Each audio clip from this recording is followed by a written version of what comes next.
ലോക്സഭാ തെരഞ്ഞെടുപ്പിന് മുൻപായുള്ള രാഷ്ട്രീയ പ്രചരണം എന്ന നിലയിലാണ് ഇപ്പോൾ പിണറായി വിജയന്റെ മുഖാമുഖം പരിപാടി കേരളത്തിലുടനീളം നടന്നുകൊണ്ടിരിക്കുന്നത്. ഓരോ വകുപ്പുമായി ചേർന്ന് നടത്തുന്ന പരിപാടിക്ക് കോടികളാണ് ഖജനാവിൽ നിന്നും ഒഴുകുന്നത്.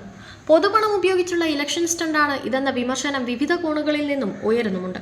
ഇതിനിടെയാണ് കർഷകർക്ക് വേണ്ടി ഒന്നും ചെയ്യാൻ കഴിയാത്ത സർക്കാർ കർഷകരുടെ പേരിൽ മുഖാമുഖം സംഘടിപ്പിക്കുന്നതിന് ലക്ഷങ്ങൾ ചെലവിടുന്നത്. 33 ലക്ഷം രൂപയാണ് കൃഷിവകുപ്പ് പിണറായി വിജയന്റെ മുഖാമുഖം പരിപാടിക്കായി മാറ്റിവെക്കുന്നത്. മാർച്ച് 2-ാം തീയതി ആലപ്പുഴയിൽ വെച്ചാണ് കാർഷിക മേഖലയിലെ തിരഞ്ഞെടുക്കപ്പെട്ടവരുമായി മുഖ്യമന്ത്രി സംവദിക്കുന്ന പരിപാടി നടക്കുന്നത്.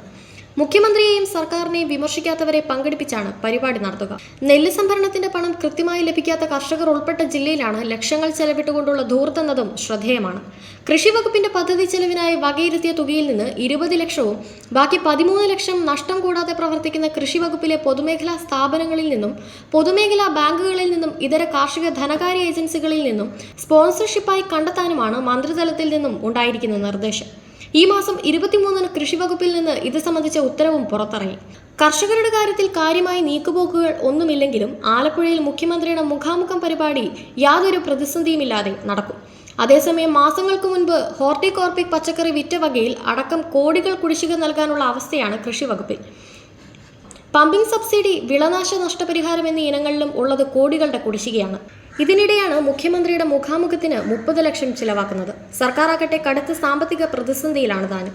നേരത്തെ കോഴിക്കോട് മലബാർ ക്രിസ്ത്യൻ കോളേജിലെ മുഖാമുഖത്തിന്റെ പന്തൽ നിർമ്മിക്കാൻ 18 ലക്ഷം അനുവദിച്ചതും വിവാദമായിരുന്നു.